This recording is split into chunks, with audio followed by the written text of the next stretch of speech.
여기 괴물의 전당이 있다면 영원히 그 꼭대기에 앉아 계실 예술가가 한 분 계십니다. 우주 괴물의 대명사 에일리언 제노모프와 대가리에 못을 받고 SM 복장을 즐겨 입는 머머리 사도들, 헬레이저의 아버지 한스 루돌프 루어디 기거, 줄여서 HR 기거로 불리는 스위스의 화가입니다. 저도 어릴 때 인양반의 영화 에일리언을 도저히 볼 수가 없어서 입을 뒤집어 쓰고 차마 못 본 그런 찐따 같은 기억이 있었는데요. 그의 작품엔 항상 이런 말이 따라 붙습니다. 기괴함, 독특함, 혐오스러움, 그로테스크, 우스갯소리로 세상에 지옥이 있다면 기거는 지옥에 떨어질 거고 기거한테 지옥은 자기한텐 꽃동산처럼 보일 거라는 말이 있을 만큼 인양반 작품을 계속 보고 있으면 옆에서 어딘가 문제가 있는 사람이 아닐까 하는 걱정과 우려의 시선을 받기도 하는데요. 엽기적인 그림체이지만 역시 한 분야의 장인이 되면 얘기가 다르겠죠. 영화, 게임, 애니메이션까지 온 세상에 그의 영향을 끼쳤습니다. 영화로는 듄, 에일리언, 폴터가이스트2, 스피시즈에 직접 관여했고 이 세상의 것들로는 도저히 보이지 않는 헬레이저 시리즈를 만든 클라이브 바커 선생에게 영감을 주었으며 만화로도 토미에나, 소용돌이, 지옥별내미나, 공포의 물고기로 유명한 이토준지 선생에게 영향을 주었고 얼마 전 고인이 되신 작가 미우라 켄타로의 베르세르크의 세계에서 나오는 사도들에도 역시 직간접적으로 상당히 영향을 끼쳤습니다. 게임 쪽도 말하면 입 아프죠. 다크시드와 클라이브 바커가 참여한 제리코라는 FPS 게임에 가장 최근엔 스콘이라고 게임은 쫄딱 망했지만 기괴한 걸로는 대찬사를 받은 게임이 있습니다. 오늘은 이 기괴함의 끝판왕 HR 기거 이야기입니다. 1940년 스위스의 크라우빈덴주에 있는 쿠어라는 도시 한 중산층 가정에서 태어난 기거는 어릴 때부터 싹이 남달라서 소름 끼치고 끔찍한 것들에 관심이 많았다고 합니다.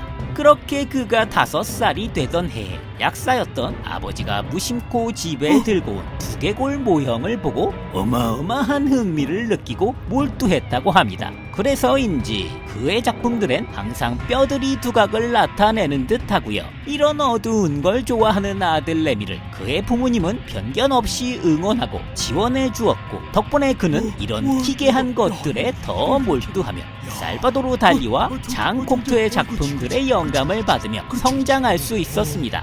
그렇게 기거는 성인이 되어 지리히의 응용미술학교에서 건축과 산업 디자인을 전공하면서 자신만의 스타일을 완성해 나갑니다. 1960년대 그가 20대일 때 초기작을 봐도 이미 지금의 특유의 기괴함들이 잘 완성돼 있었죠. 주로 잉크를 사용해 단색으로 그림을 그렸는데 신체와 기계를 섞기를 좋아했습니다. 그의 초기작으로 유명한 출산기계라는 작품입니다. 이미 야미노 치카라의 범상치 않음을 단번에 알 수 있습니다.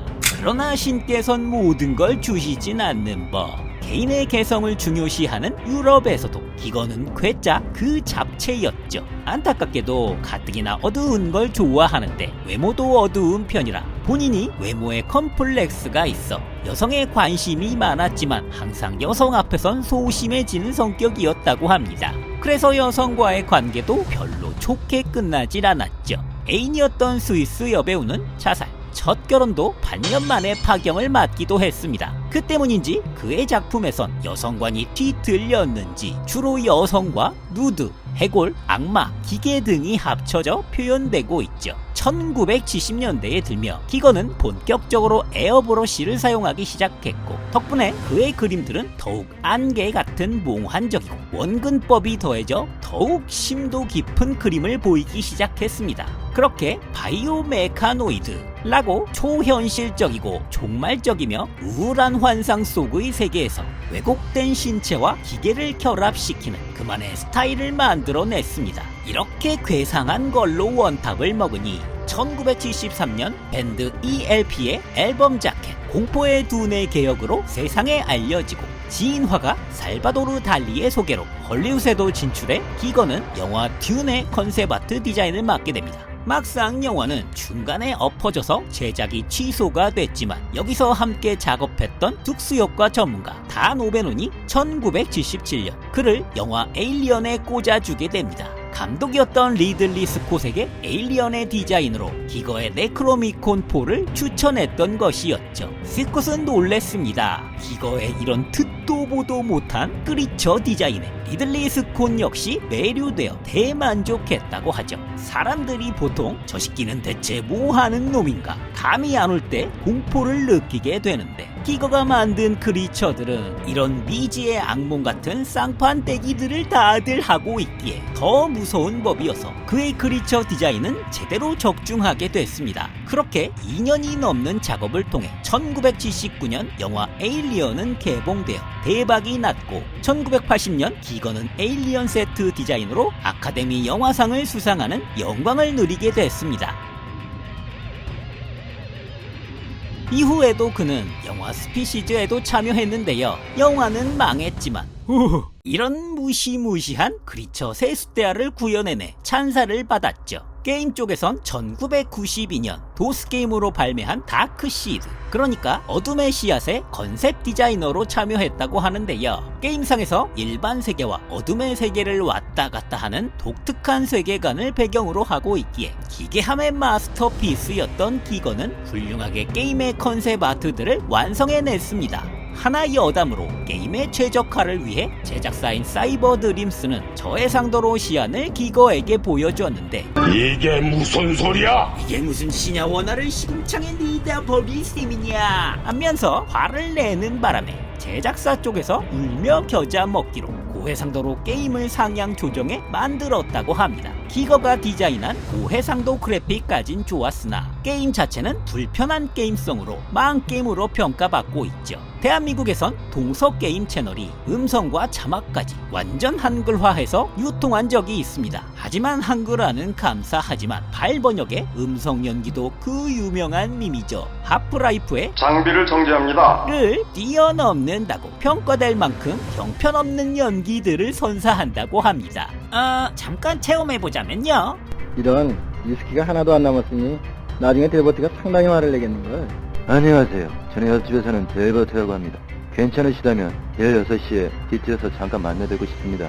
이야, 전문 성우가 아니라 그냥 직원들이 녹음한 것 같은 퀄리티네요. 이런 기거가 국내에 제대로 알려진 건 1993년 서울창작이라는 출판사에서 발간한 호러와 SF 소설 모음집인 토탈 호러라는 책이었습니다. 게임 어둠의 씨앗의 포스터를 전면에 사용하고 책 속 화보 등에 다수 기거의 작품을 실어서 한국 사람들에게 뭐 이런 그림이 다 있냐면서 충격을 안겨주었다고 합니다. 당시 이 책엔 양질의 작품들이 수록돼 큰 인기를 끌었다고 하고요. 이후에도 기거는 리들리 스콧과 영화 에일리언 시리즈의 프리퀄이었죠. 프로메테우스 제작에도 함께 했습니다. 그래서인가 영화 프로메테우스의 크리처와 영화 세트 디자인들은 에일리언 1편에서 주던 비주얼 쇼크에 버금가는 영상들로 아카데미 시상식 시각효과상에 노미네이트 되기도 했습니다. 이렇게 기거는 이른바 세상에서 제일 유명한 루저가 돼서 인테리어엔 기거바, 스위스의 고성 생제르맹에 기거 뮤지엄이 만들어지고 메이저 미술관에서도 지속적으로 회고전이 열린다고 하죠. 여러분, 누가 뭐라 하든 이렇게 저나 여러분 같은 덕후도 성공할 수 있습니다. 2014년 5월 12일 기거는 세상을 떠났지만 지옥의 전당에 그의 이름은 영원히 기록될 듯합니다.